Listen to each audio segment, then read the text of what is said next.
অপশান্তি আজিৰ তাৰিখ 1 মাৰ্চ 2025 বৰ্ষ প্ৰাতঃ মুৰলী বাপদাদা মধুবন। আজিৰ পিতাৰ অমৃতবাণী হৈছে মৰমৰ সন্তানসকল, প্ৰীতি আৰু অপ্ৰীতি এয়া প্ৰবৃত্তি মাৰ্গৰ শব্দ। এতিয়া তোমালোকৰ প্ৰীতি এজন পিতাৰ প্ৰতি গঢ়ি উঠিছে। তোমালোক সন্তানসকল নিৰন্তৰ পিতাৰ স্মৃতিত থাকা। তোমালোক সন্তানসকল নিৰন্তৰ পিতাৰ স্মৃতিত থাকা। আৰু আজিৰ প্ৰশ্ন, স্মৃতিৰ যাত্ৰাক অন্য কি নাম দিবা? পিতাই উত্তৰত কৈছে, স্মৃতিৰ যাত্ৰা হৈছে প্ৰীতিৰ যাত্ৰা। যিসকলৰ বুদ্ধি অপ্ৰীতিকৰ তেওঁলোকৰ পৰা নাম ৰূপত আবদ্ধ হোৱাৰ দুৰ্গন্ধ আহে। তেওঁলোকৰ বুদ্ধি তমোপ্ৰধান হৈ যায়। যাৰ প্ৰীতি এজন পিতাৰ প্ৰতি আছে তেওঁ জ্ঞান দান কৰি থাকিব। কোনো দেহধাৰীৰ প্ৰতি তেওঁৰ প্ৰীতি থাকিব নোৱাৰে। আৰু আজিৰ গীত, য়হ ৱক্ত যা ৰাহা হে, এই সময় অতিবাহিত হৈ গৈ আছে। অপশান্তি পিতাই সন্তানসকলক বুজাই আছে, এতিয়া ইয়াক স্মৃতিৰ যাত্ৰা বুলিও ক'ব পাৰা আৰু প্ৰীতিৰ যাত্ৰা বুলিও ক'ব পাৰা। মনুষ্যইতো সেইবোৰ যাত্ৰাত যায়, এয়া যিবোৰ ৰচনা আছে তাৰ যাত্ৰাত যায়। ভিন্ন ভিন্ন ৰচনা নাই জানো? ৰচয়িতাকতো কোনেও নাজানে। এতিয়া তোমালোকে ৰচয়িতা পিতাক জানা। সেই পিতাৰ স্মৃতিত তোমালোক কেতিয়াও থমকি ৰৈ যাব নালাগে। তোমালোকে যাত্ৰা পাইছা স্মৃতিৰ, ইয়াক স্মৃতিৰ যাত্ৰা অথবা প্ৰীতিৰ যাত্ৰা বুলি কোৱা হয়। যাৰ প্ৰীতি বেছি হ'ব তেওঁ যাত্ৰাও ভালকৈ কৰিব। যিমানে প্ৰীতিৰে যাত্ৰাত থাকিব পবিত্ৰও হৈ গৈ থাকিব।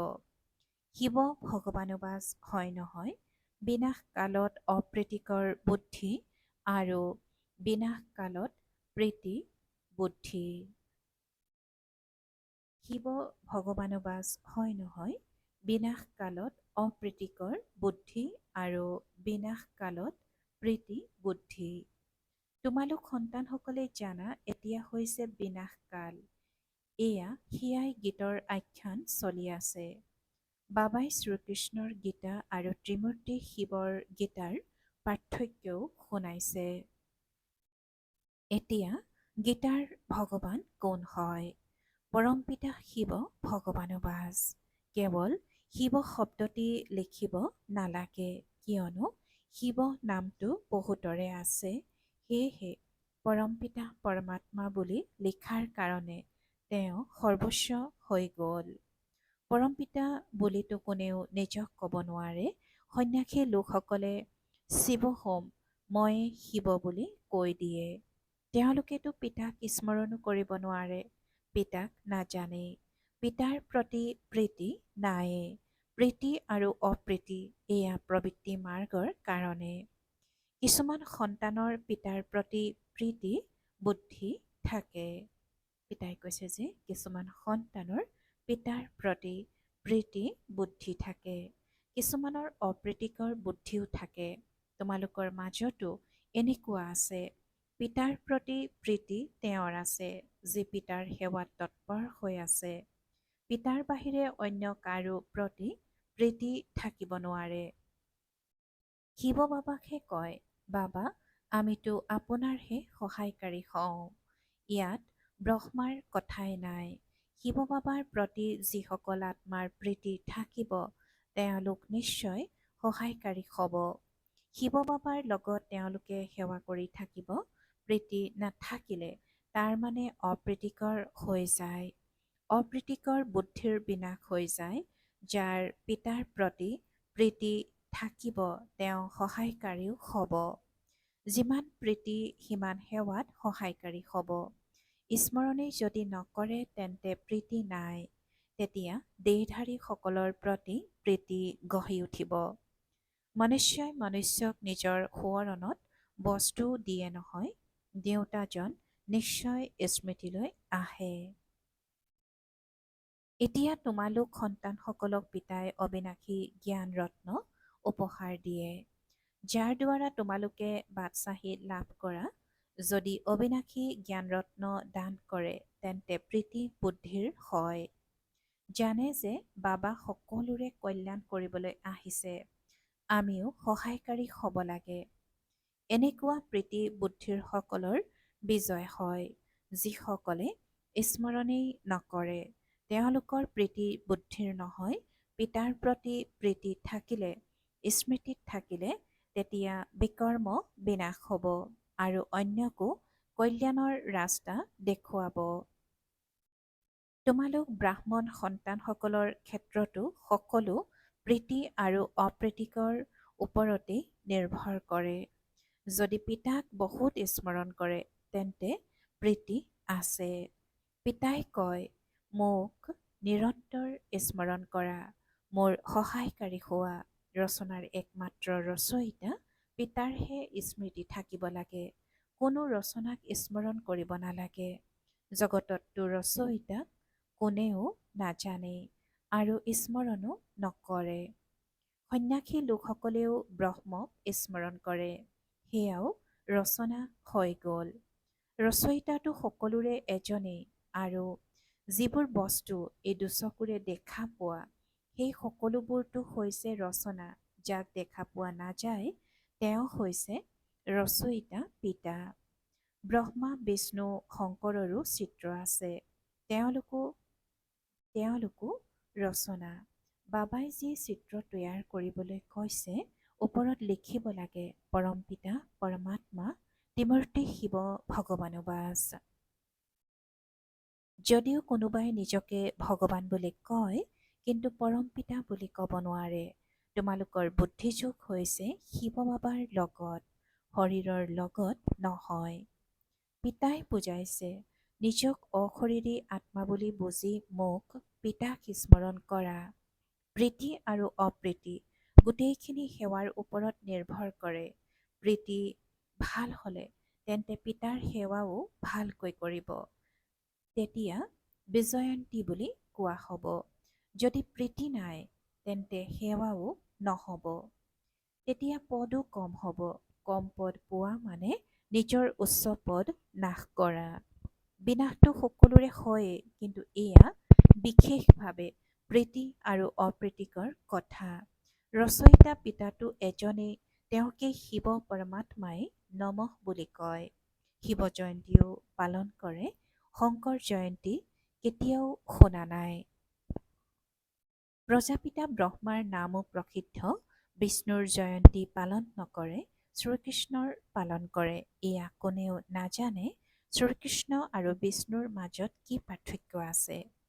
মনুষ্য হৈছে বিনাশকালত অপ্ৰীতিকৰ বুদ্ধি। মনুষ্যৰ হৈছে বিনাশকালত অপ্ৰীতিকৰ বুদ্ধি। গতিকে তোমালোকৰ মাজতো প্ৰীতি আৰু অপ্ৰীতিকৰ বুদ্ধি আছে নহয়। পিতাই কয়, তোমালোকৰ এই আত্মিক বেপাৰটো বহুত ভাল। পুৱা আৰু গধূলি এই সেৱাত লাগি যোৱা। গধূলি ৬ বজাৰ পৰা ৭ বজালৈ এই সময়খিনি ভাল বুলি কয়। সৎসংগ আদিও গধূলি আৰু পুৱা কৰে। ৰাতিটো বায়ুমণ্ডল বেয়া হৈ যায়। ৰাতি আত্মা স্বয়ং শান্তিত গুচি যায়, যাক টোপনি বুলি কয়। পুনৰ পুৱা জাগি উঠে। এনেকৈ কয়ও যে হে মোৰ মন, প্ৰভাতৰ সময়ত ৰামক স্মৰণ কৰা। এতিয়া পিতাই সন্তানসকলক বুজায়, মোক পিতাক স্মৰণ কৰা। শিৱ বাবা যেতিয়া শৰীৰত প্ৰৱেশ কৰে তেতিয়াহে কয় যে মোক স্মৰণ কৰা, তেতিয়া বিকৰ্ম বিনাশ হৈ যাব।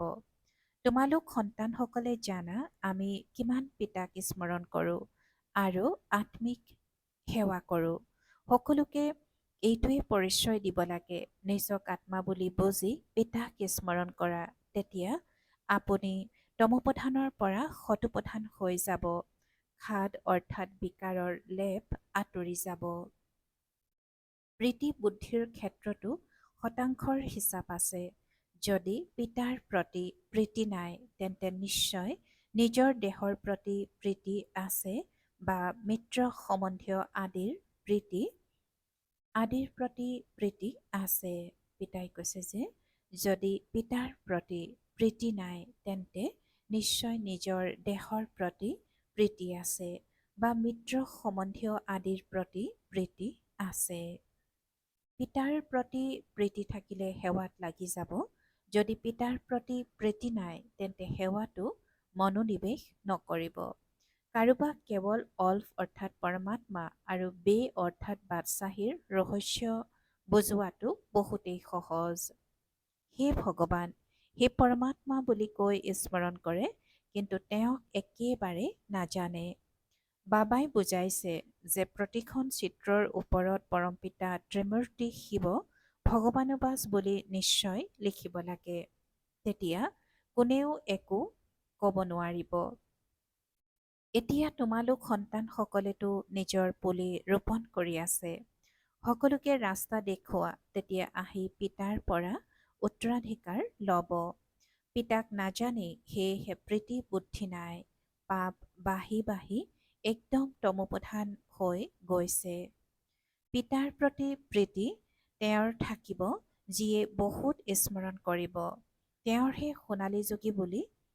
সোণালী যোগী বুদ্ধি হ'ব।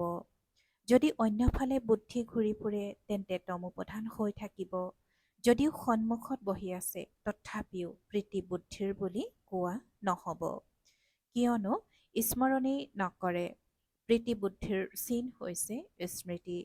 তেওঁ ধাৰণা কৰিব, অন্যৰ ওপৰতো দয়া কৰি থাকিব যে পিতাক স্মৰণ কৰক, তেতিয়া আপুনি পাৱন হৈ যাব।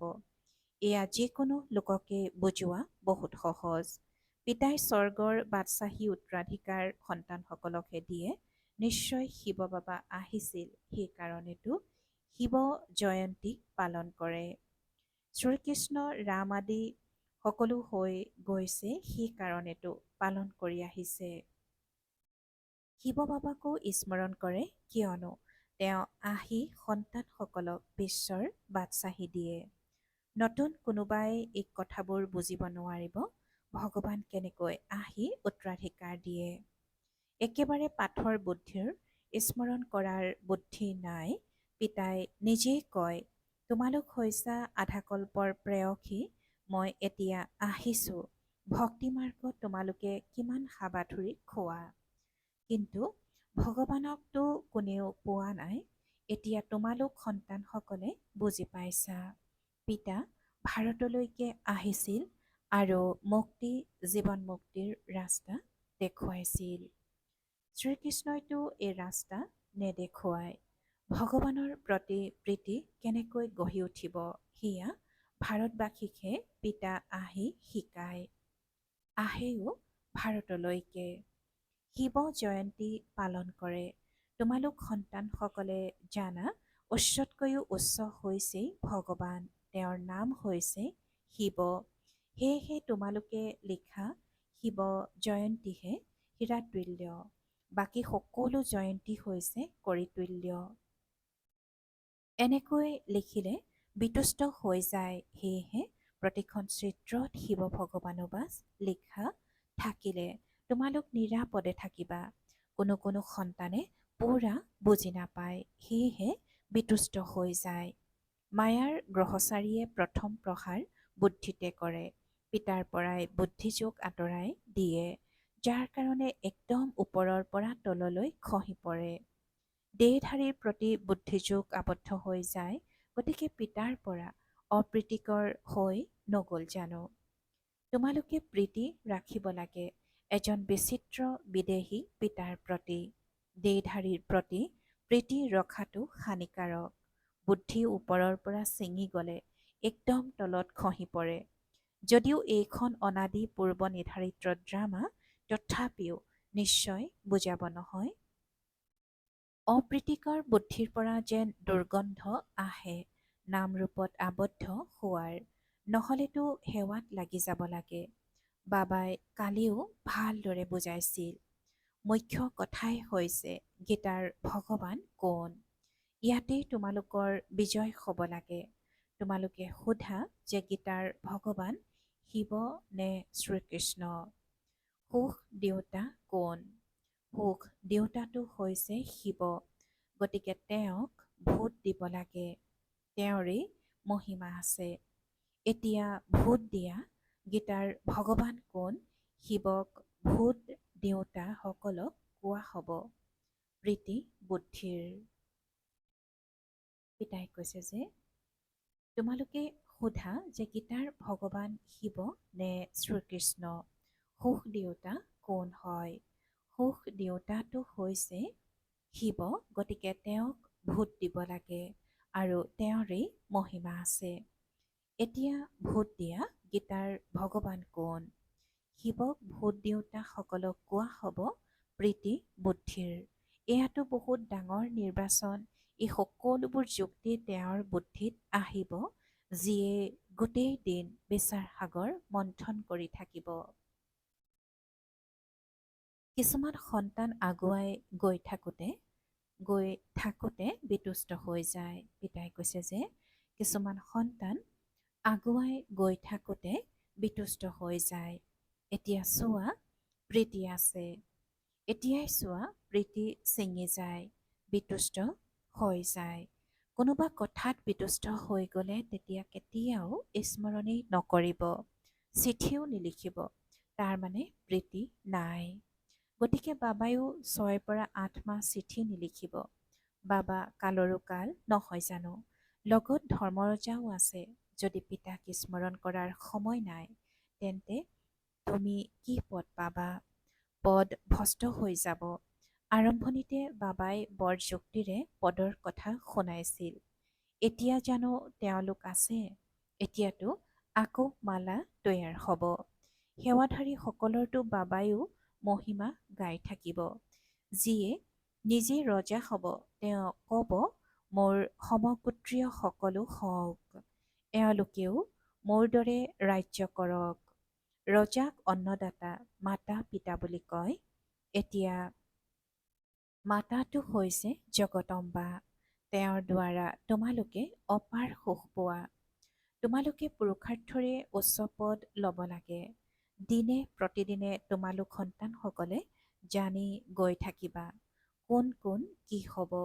সেৱা কৰিলে পিতায়ো তেওঁক স্মৰণ কৰিব। সেৱাই যদি নকৰে, তেন্তে পিতাই কিয় স্মৰণ কৰিব? পিতাই সেইসকল সন্তানক স্মৰণ কৰিব যিসকল প্ৰীতি বুদ্ধিৰ হ'ব। পিতাই এয়াও বুজাইছে, কোনোবাই দিয়া বস্তু পিন্ধিলে তেতিয়া তেওঁ স্মৃতিলৈ নিশ্চয় আহিব। বাবাৰ ভঁৰালৰ পৰা ল'লে তেতিয়া শিৱ বাবা স্মৃতিলৈ আহিব। বাবাই নিজৰ অনুভৱ শুনাই নিশ্চয় স্মৃতিলৈ আহে। সেইবাবে কোনোবাই দিয়া বস্তু ৰাখিব নালাগে। ভাল বাৰু। অতি মৰমৰ কল্পৰ পাছত পুনৰাই মিলিত হোৱা সন্তানসকলৰ প্ৰতি মাতা পিতা বাপ দাদাৰ স্নেহপূৰ্ণ স্মৰণ আৰু সুপ্ৰভাত। আত্মিক পিতাৰ আত্মিক সন্তানসকলক নমস্কাৰ আৰু আত্মিক সন্তানসকলৰ আত্মিক মাত পিতা আৰু বাপ দাদাৰ প্ৰতি স্নেহপূৰ্ণ স্মৰণ আৰু সুপ্ৰভাত আৰু নমস্কাৰ নমস্কাৰ নমস্কাৰ। আৰু আজিৰ ধাৰণাৰ বাবে মুখ্য সাৰ প্ৰথমতে, এজন বিদেশী বিচিত্ৰ পিতাৰ সৈতে অন্তৰৰ সঁচা প্ৰীতি ৰাখিব লাগে। সদায় ধ্যান ৰাখিব লাগে যাতে মায়াৰ গ্ৰহচাৰীয়ে কেতিয়াও বুদ্ধিক প্ৰসাৰ কৰি নিদিয়ে। দ্বিতীয়তে, কেতিয়াও পিতাৰ প্ৰতি বিতুষ্ট হ'ব নালাগে। সেৱাৰ যোগ্য হৈ নিজৰ ভৱিষ্যত উচ্চ কৰি তুলিব লাগে। কোনোবাই দিয়া বস্তু নিজৰ ওচৰত ৰাখিব নালাগে। আৰু আজিৰ পিতাৰ বৰদান, শুদ্ধিৰ বিধিৰে দুৰ্গ শক্তিশালী কৰোঁতা সদায় বিজয়ী আৰু নিৰ্বিঘ্ন হোৱা। শুদ্ধিৰ বিধিৰে দুৰ্গ শক্তিশালী কৰোঁতা সদায় বিজয়ী আৰু নিৰ্বিঘ্ন হোৱা। আৰু আজিৰ বৰদানৰ ব্যাখ্যা। এই দুৰ্গত প্ৰত্যেক আত্মা সদায় বিজয়ী আৰু নিৰ্বিঘ্ন হৈ যাওক ইয়াৰ বাবে বিশেষ সময়ত চাৰিওফালে একেলগে যোগৰ কাৰ্যক্ৰম ৰাখা। তেতিয়া কোনেও এই তাঁৰ কাটিব নোৱাৰিব, কিয়নো যিমানে সেৱা বৃদ্ধি কৰি যাবা সিমানে মায়াই নিজৰ কৰি তুলিবলৈ চেষ্টাও কৰিব। সেইকাৰণে যেনেকৈ কোনো কাৰ্য আৰম্ভ কৰাৰ সময়ত শুদ্ধিৰ বিধি প্ৰয়োগ কৰা, তেনেকৈ সংগঠিত ৰূপত তোমালোক সকলো শ্ৰেষ্ঠ আত্মাৰ এটিয়েই শুদ্ধ সংকল্প হওক বিজয়ী। এয়া হৈছে শুদ্ধিৰ বিধি, যাৰ দ্বাৰা দুৰ্গ শক্তিশালী হৈ যাব। আৰু আজিৰ শ্লোগান। যুক্তিযুক্ত বা যথাৰ্থ সেৱাৰ প্ৰত্যক্ষ ফল হৈছে আনন্দ। যুক্তিযুক্ত বা যথাৰ্থ সেৱাৰ প্ৰত্যক্ষ ফল হৈছে আনন্দ। শান্তি। আৰু আজিৰ অব্যক্ত সংকেত। সত্যতা আৰু সভ্যতাৰূপী সংস্কৃতি ধাৰণ কৰিবলৈ আজিৰ অব্যক্ত সংকেত। ব্ৰাহ্মণ জীৱনত ১ নম্বৰ সংস্কৃতি হৈছে সত্যতা আৰু সভ্যতা। গতিকে প্ৰত্যেকৰে চেহেৰা আৰু চলনত এই ব্ৰাহ্মণ সংস্কৃতি প্ৰত্যক্ষ হওক। প্ৰত্যেক ব্ৰাহ্মণ হৰ্ষিত মুখেৰে প্ৰত্যেকৰে সম্পৰ্কত আহক। কোনোবা যেনেকুৱাই নহওক তোমালোকে নিজৰ এই সংস্কৃতি কেতিয়াও নেৰিবা। তেতিয়া সহজে পৰমাত্ম প্ৰত্যক্ষতাৰ নিমিত্ত হৈ যাবা। শান্তি।